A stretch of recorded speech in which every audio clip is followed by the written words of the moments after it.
پاکستان کی automobile industry نے سال 2015 میں 2,70,000 گاڑیاں سیل کر کے 50 بلین روپیز کا پروفٹ بنایا تھا۔ سال 2014 سے لے کر 2018 کے درمیان میں ہی اس انڈسٹری نے 171% تک گروتھ حاصل کی تھی، لیکن پھر یہ پروفٹ مارجن سال 2019 میں 52% تک گر گیا، اور پھر سال 2022 میں بات یہاں تک پہنچ گئی کہ پاکستان کی آٹوموبائل انڈسٹری بالکل تباہ ہو کر رہ گئی۔ آخر کیا وجہ ہے کہ پوری دنیا میں بلین آف ڈالرز کا بزنس کرنے والی یہ multi national automobile companies Pakistan میں اپنے پروڈکشن پلانٹ کئی دن تک بند کرنے پر مجبور ہو چکی ہیں؟ آئیے تفصیل سے جانتے ہیں اس ویڈیو میں، لیکن ویڈیو شروع کرنے سے پہلے آپ سے ریکویسٹ ہے کہ چینل کو سبسکرائب کر لیں تاکہ ایسی ہی انٹرسٹنگ اور انفارمیٹیو ویڈیوز آپ کو آگے بھی ملتی رہیں۔ تو بات کا آغاز کرتے ہیں کار مینوفیکچرنگ کمپنی کے کام کرنے کے کرائیٹیریا سے۔ ایک آٹوموبائل کمپنی جب کسی ملک میں اپنا پلانٹ لگاتی ہے تو اس پلانٹ کا ٹیکس ادا کرنا پڑتا ہے۔ اس کے علاوہ وہاں سے پروڈیوس ہونے والی کاروں اور مختلف اسپیئر پارٹس کا پروڈکشن ٹیکس بھی ادا کرنا پڑتا ہے۔ ان تمام ٹیکس کو نکالنے کے بعد ہی کمپنی اپنا پروفٹ مارجن میئر کرتی ہے۔ یاد رہے کہ یہ کام سال میں 4 دفعہ کوارٹرز کی صورت میں کیا جاتا ہے اور ہر کوارٹر 3 مہینوں پر مشتمل ہوتا ہے۔ 31 مارچ 2023 کو پاکستان آٹوموبائل انڈسٹری کے سب سے بڑے کھلاڑی پاک سوزوکی موٹرز نے اپنی پہلی کوارٹر رپورٹ جاری کی، جس میں کمپنی نے کلیم کیا کہ اس کوارٹر کے اینڈ تک کمپنی کو 12.9 بلین روپیز کا نقصان ہو چکا ہے۔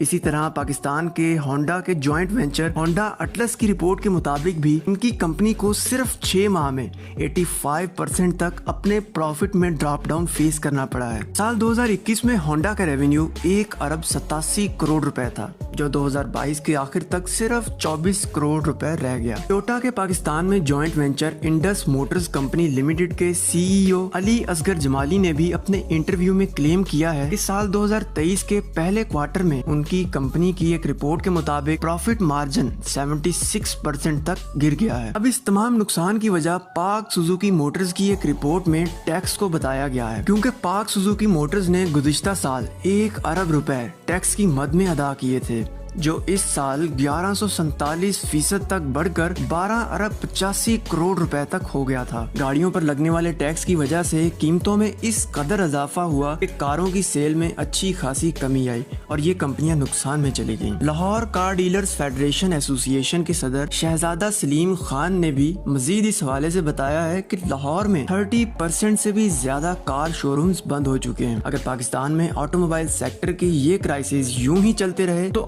50% سے بھی زیادہ کار شو رومز بند ہو جائیں گے۔ اسی کے ساتھ ساتھ انہوں نے یہ بھی بتایا کہ پورے پاکستان میں کار ڈیلرز کا انسٹالمنٹ بزنس تو تقریباً ختم ہی ہو چکا ہے، کیونکہ کاروں کے پرائسز میں اس قدر اضافہ ہوا ہے کہ جو کار پہلے 50 ہزار روپے کی انسٹالمنٹس میں مل جایا کرتی تھی، اب اس کی ایک انسٹالمنٹ بھی 1.5 لاکھ کی ہو چکی ہے۔ یعنی کہ ایک حد تک پاک سوزوکی موٹرز کی یہ رپورٹ بالکل درست بھی ہے، لیکن آخر ایسا بھی کیا ہوا کہ یہ کمپنیاں ایک مہینے تک اپنا پروڈکشن پلانٹ ہی بند رکھنے پر اتر آئی ہیں؟ پاکستان ایسوسی ایشن of آٹومیٹو parts and accessories manufacturers کے سی ای او منیر بانا نے اپنے انٹرویو میں بتایا ہے کہ پاکستان آٹوموبائل انڈسٹری کی اس تباہی کی ذمہ دار یہ کمپنیاں خود ہی ہیں۔ انہوں نے بتایا کہ یہ کمپنیاں پاکستان میں شروع سے ہی پارٹس امپورٹ کر کے صرف اسمبلنگ کا ہی کام کرتی آئی ہیں۔ یہی وجہ ہے کہ ڈالرز کی قیمت کا ڈائریکٹ امپیکٹ ان کی کاروں کی پرائس پر بھی پڑتا آیا تھا، لیکن پاکستان فارن ایکسچینج میں ڈالرز کے ذخائر کم ہونے کے بعد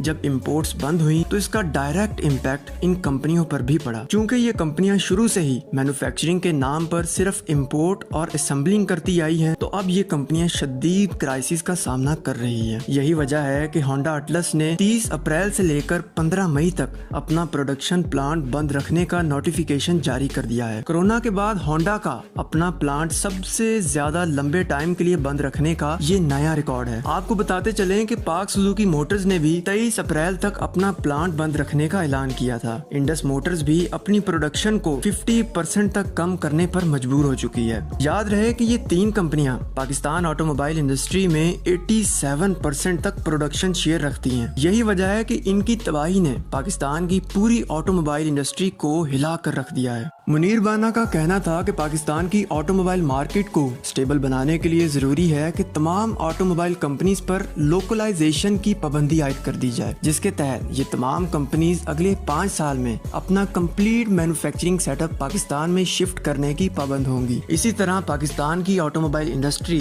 ڈالر کے شکنجے سے باہر آ سکے گی اور گاڑیوں کی قیمتوں میں اچھی خاصی کمی بھی دیکھنے کو ملے گی۔ دوستو آپ لوگ کمنٹ میں ضرور بتائیے گا کہ آپ کی فیورٹ گاڑی کون سی ہے اور پاکستان میں اس وقت اس کی پرائس کیا ہے۔ آج کے لیے اتنا ہی۔ اگر ویڈیو پسند آئی ہو تو ویڈیو کو لائک لازمی کر دیں اور چینل کو سبسکرائب کرنا بالکل بھی نہ بھولیں۔ نیکسٹ ویڈیو تک کے لیے اللہ حافظ۔